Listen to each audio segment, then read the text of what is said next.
Number one, always have two EMTs. Okay. Don't just have one. Oh, okay. Yeah, because we get what we call syncopal episode. Well, you guys know what they are. Syncopal episodes, usually after the surgeries and stuff like that. Then we get a lot of low blood sugars. So we requested juices and stuff today, or yesterday and today, so that we can give them to people if they look a little, pale around the face. And like when you say a lot, can you quantify that? Is it 100 or 50 or? Quantify that low blood Like sugars? low blood, like. Well, the nice thing is that I haven't worked one before. This is my first time working one. But evidently they've had a history, or that people are pre-thinking it. So yesterday they had a low blood sugar, so we've had people come and grab, so they're prepared when they see a repeat patient. So I don't know. It's our third case of apple juice, which would be more preventative. But when they had the one gal yesterday that you had a low blood sugar, and then you guys said you had two before I came in. Yeah, we had this morning we had two low blood sugars. We gave them apple juice. They pinked up, no problem. And then we had some that pinked up after we gave them some O2. When they passed out. So they're talking about actually having oxygen. Yes. Something that they have available unless they call us over to 7 Club. Is there a requirement at the convention center to secure the oxygen? I mean, can you take it in like a portable cart?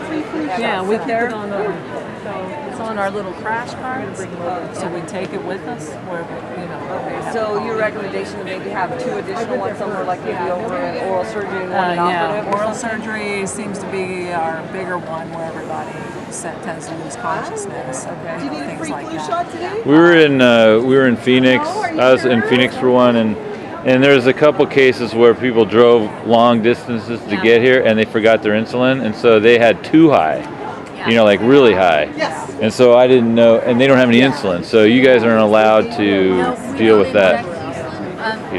Actually, across the board, that we do not inject insulin. We would can assist patients with their own medications. So if they forgot it, that's actually a trip to the hospital to get their insulin addressed.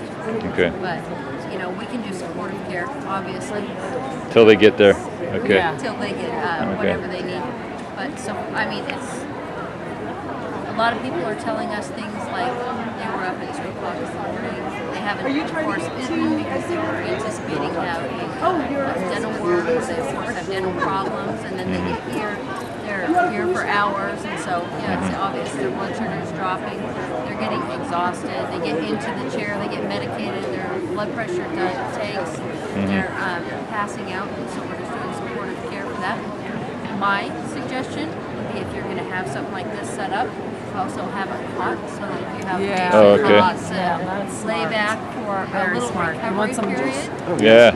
Whereas you're not looking at them being a 911 call, but you want to give them a good, 10-15 minutes to catch their breath and get past their sweats. Like maybe she'd like a cot.